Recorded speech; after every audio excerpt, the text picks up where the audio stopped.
Jason Walker. This is Walker Tea Review. We're going to be looking at a black tea today. This is from Jing Teas. It is called Yunnan Gold is the name. Go ahead, get some ready to go. I think you're going to like the colors in this dry leaf. So, ooh, that's plenty. It's going to give us lots of flavor. I'm going to be able to talk about this. Go ahead, sprinkle some out. No peeking, we'll talk about this later. Spread some of this out, get it ready to go. Quick rinse. Light amount or a little bit of water. We don't want to draw out too much of the flavors and don't want to activate this quite yet. Don't want to steep it too much yet. There we are. Set this aside.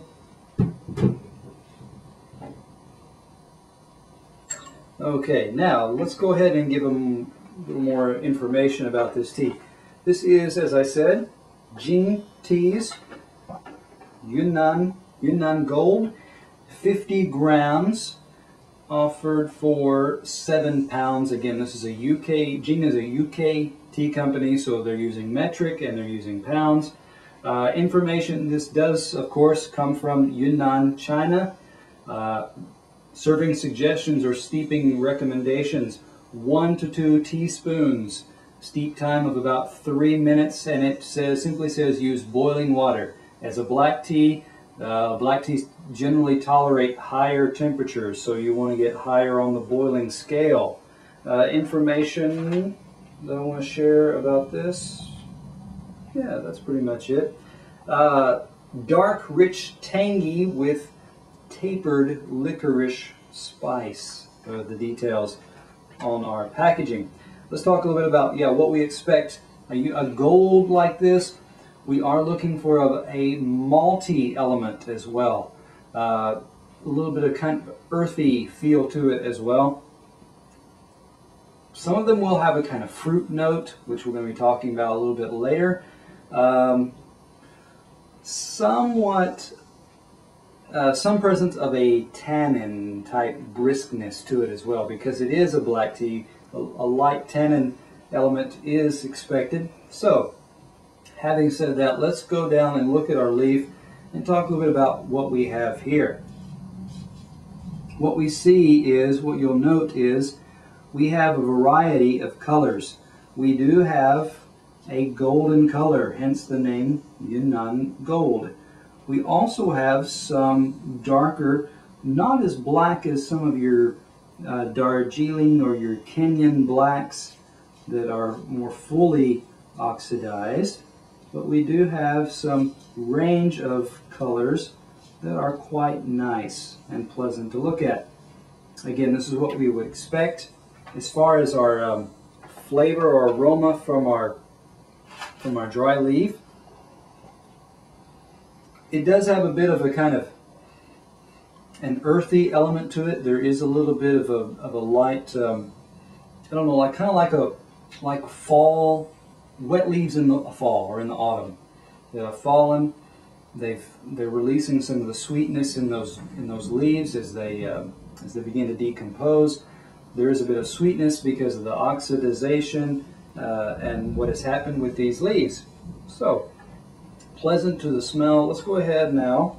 We've given this some time, and yes, we have a rich color, which is going to be worth talking about and looking at.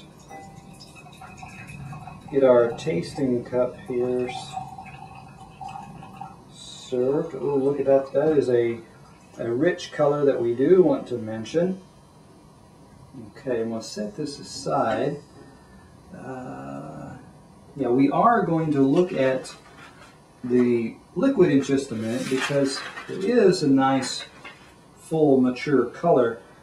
Let me see. I also, I'm going to go ahead.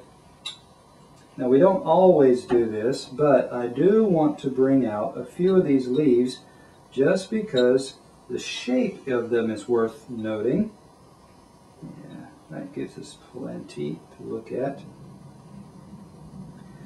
And you will note, I'll set this down so that you can look more carefully, but what you'll note is that you do continue to have a darker brown color, of course, and it keeps a lot of this spindly shape. It still tends to have a kind of needle shape to it. These leaves are not opening up. They're actually kind of looking twiggy. And that's a characteristic of your Yunnan golds as well. Of course, you do have a few that have opened up, like this one's flatter and more open because it is rolled up like a scroll from one side to another. Okay, so having looked at that and set that aside, let's talk about the color in our cup for just a moment.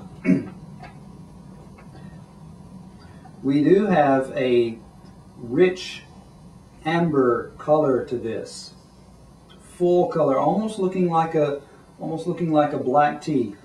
Although this one has a bit of a brightness to it than compared to some of the other blacks that I have seen. This one looks richer in its color, almost as if it's deeper than some. The clarity level is lower. This is as I said, a fuller looking color texture to it. Okay. I'm getting an element, a sweetness of this. Again, and this is talking about this tasting and previous tastings, I'm getting a bit of a fruit, kind of grape peach element to it, I should say grape and plum element to this, okay, which is welcome.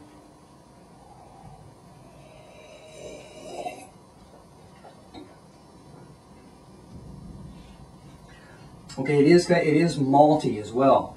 I'm getting an earthy element to it, which is something that we've come to appreciate and expect from a like Yunnan Gold like this. Other things that I'm getting, something that I would describe, and I'm using my term as I choose, it is biscuity. It is a sense of kind of a light, fluffy bread taste in your mouth. The texture of the biscuit, not necessarily the flavors of the biscuit. Okay.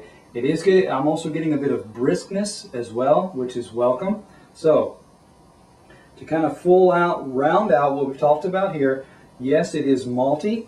There is a bit of briskness and a little bit of tannin element. Although we could have had a stronger malty taste to it. We could have had a better balance between the malty and the briskness that some of your Yunnan Golds or this kind of tea, Yunnan Blacks, have. So, a lot to offer, but what we want to see is more of a fuller, rounder profile. Jing's would get an 87 on our score sheet, and so that gives us what we have to offer from Jing's Yunnan Gold. I'm Jason Walker, and this is Walker Tea Review.